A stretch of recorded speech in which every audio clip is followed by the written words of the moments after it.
It's always better to have two of something. Even Mother Nature understands this. That's why the human body comes equipped with redundant systems also. 2 eyes, 2 ears, 2 feet, 2, lungs. So too is redundancy necessary in the world of commercial aviation. That's why there's always a pilot and a co-pilot. We have clearance, Clarence. Roger, roger. What's our vector, Victor? That way, in case something happens to one pilot, the other pilot will be there to bring the passengers and plane back home safely. But when it comes to flying a passenger jet, that redundant process only works as long as both pilots are alert and especially awake. However, if both pilots behind the yoke of a loaded jumbo jet are sleeping at 35,000 feet above the Atlantic Ocean in the middle of the night, well then, as they say, that won't be good for anybody. Joey, you ever hang around the gymnasium?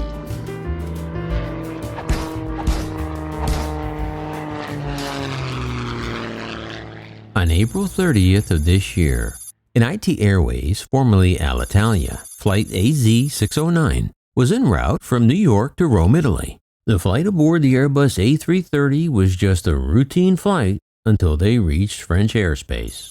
After midnight on May 1st in the early morning hours, Marseille air traffic controllers tried to reach ITA Flight 609, but the pilots wouldn't, or worse, couldn't respond. So French air traffic controllers reached out to the airline's emergency services division, who tried sending ACARS messages, basically text messages to the crew, but they never got a response from the crew either.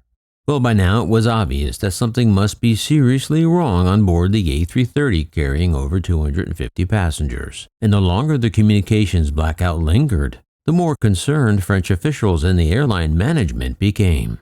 So with concerns of pilot incapacitation or worse, a terrorist takeover, the French military was contacted and fighter jets were quickly launched to track down Flight 609 to get a closer look at the crew in the cockpit. It's happened a few times in the past, where fighter jets were dispatched to investigate similar incidents where pilots were able to visually identify the problem, as was the case in one such incident on Helios Flight 522. When air traffic controllers couldn't get pilots to respond on that flight, 2 F-16s were dispatched to get a closer look, only to find both pilots slumped over the controls with the plane still on autopilot. Sadly, all on that flight were lost due to cabin decompression.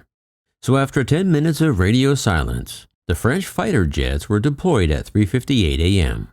Finally, at 4:02 a.m., the pilots responded to the repeated calls from French ATC. And after the French fighter jets arrived on scene and confirmed the crew and the flight were safe, they broke off and returned to base. Following the incident, ITA Airlines conducted an investigation, and at the time of the incident, there were only 2 pilots on the airplane. But one of the pilots was in what is called a scheduled control rest period, where he is given time to take a nap, while the other pilot remains awake, of course, monitoring the aircraft, which is usually an autopilot during this cruise stage of the flight. However, if the pilot monitoring falls asleep too, and the fighter jets are your wake-up call, well, that's going to throw a monkey wrench into your aviation career, and you're probably going to spend the rest of your life dusting cocoa crops in Colombia. So obviously, it was ITA's suspicion that the captain of Flight 609, who was supposed to be awake and flying the aircraft, had fallen asleep at the wheel. Literally. But when the airline confronted the captain with this allegation, he denied ever falling asleep. However, instead he blamed it on issues with the plane's communication system and that the dog ate his homework. But apparently there were major inconsistencies in his story. And after a thorough examination of the plane's communication equipment revealed that there were no issues, the conclusion was clear. As a result, ITA promptly fired the sleepy skipper. An ITA statement confirmed that the immediate removal of the pilot had taken place. But it appears they may have thrown the pilot a career lifeline because the airline did not formally allege nor confirm that the captain had actually fallen asleep while he was supposed to be the pilot in command. ITA just acknowledged that he did not comply with the airline's procedures. The airline said the purpose of the internal investigation was to determine the incidents relating to the momentary loss of radio communications between the cockpit and the air traffic control, particularly during overflight of French airspace.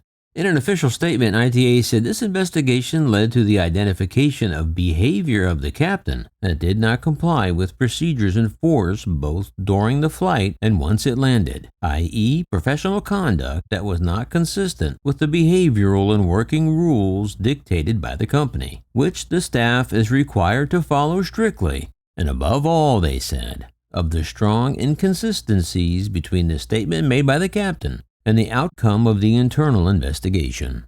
And the statement concluded that in light of this, the company has adopted a disciplinary measure that has led to the immediate removal of the resource from the ITA Airways workforce as the relationship of trust in the working environment has been broken. Ouch, that was hardcore. They referred to the captain as a resource, like a spare tire or something. And finally, the airline stressed in no way was the safety of the flight compromised. Well, that certainly is debatable. You do have to wonder why ITA only requires 2 pilots for flights longer than 8 hours.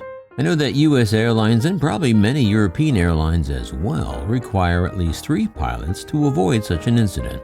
But how many of you are really shocked by this news? I mean, think about it. Modern aircraft practically fly themselves.